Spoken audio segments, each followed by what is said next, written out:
ఇప్పుడు రంగనాథ్ గారు అంటున్నారు నోటీస్ ఇచ్చేది ఏముండదు దీంట్లో, కూలగొట్టుడే అని. కూలగొడితే పర్యాలు చెప్తాడు. అంటే నోటీస్ లేకుండా కూలగొట్టు అంటే ఏంది? నువ్వు గుండావా ఏమన్నా? నీ సంస్థ గుండాలా? ప్రభుత్వానికి ఏం లేదా? సిస్టమ్ లేదా?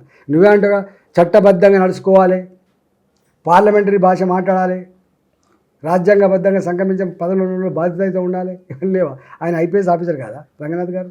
వారికి వర్తించావు ఇవన్నీ? ముఖ్యమంత్రి గారికి వర్తించావా? నేను మీ అమ్మిచ్చింది ఆ పదవి? చెప్పండి. కొనుక్కుంటూ వచ్చిందా? అదే మార్కెట్ కొనుక్కుంటూ వచ్చిందా? నువ్వు రాజువా చక్రవర్తివా? ఆఫ్టర్ ఆల్ నీకు ఏదో కేసీఆర్ మీద కోపంతో నీకు ఏ ఓట్లు ఎత్తే నువ్వు వచ్చినావు. నువ్వు మంచిగా చేసుకోమని అది ఇచ్చిండ్రు, మంచిగా చేసుకోలేదు నీకు కర్ర వాసి ఆనాడు వాళ్ళకంటే ఎక్కువ నీకు వాత పెడతారు.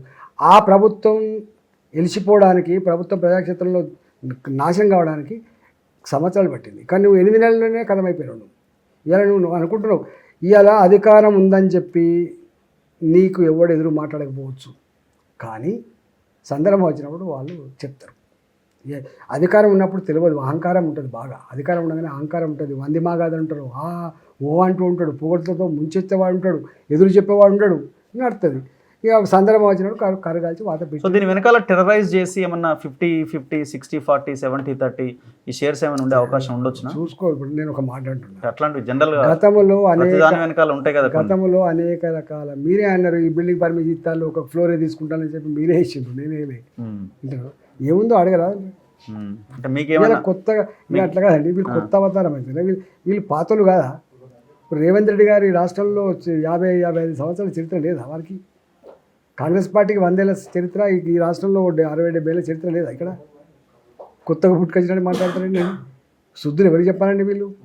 నేను ఇంతమంది ఒకసారి చెప్పిన ఢిల్లీలోనే టర్క్మాన్ గేట్ కాడ కూల్చేసే చరిత్ర వీళ్ళది, గుర్తుపెట్టుకోండి. టర్క్మాన్ గేట్ ఐడియా ఉందా నీకు?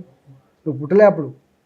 1976లో సంజయ్ గాంధీ గారు మారుతి కంపెనీకి ల్యాండ్ కట్టబెట్టడానికి కూల్చేసింది.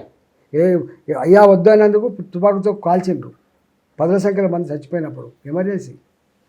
మీ పార్టీ వాళ్ళు కొంతమంది శభాష్ అంటున్నారు కదా. ఎవరు అంటున్నారో అడగండి. శభాష్ ఎందుకంటే శభాష్ అంటున్నారు, మీరు కూల్చండి మేము వాదిస్తామని అంటున్నారు. మా పార్టీ లైన్ అది కాదు. మా పార్టీ లైన్ రెండే, పేదల జోలికైతే కబర్దారని చెప్పి హెచ్చరిస్తున్నాం. నువ్వు కూలగొట్టు కాదుకుంటే ఎవరైనా కూలగొట్టుకోగాని చట్టబద్ధంగా వ్యవహరించు అంటున్నాం. కూలగొట్టు కానీ చట్టబద్ధంగా వ్యవహరించు, గుండాలెక్క చేయకు, అరాచకం చేయకు, అట్లా. Thank you sir, thank you very much. ఇది ఈటెల రాజేందర్ గారితో ఇంటర్వ్యూ ఆన్ హైడ్రా. చూస్తూనే ఉండండి మన తొలి వెలుగు.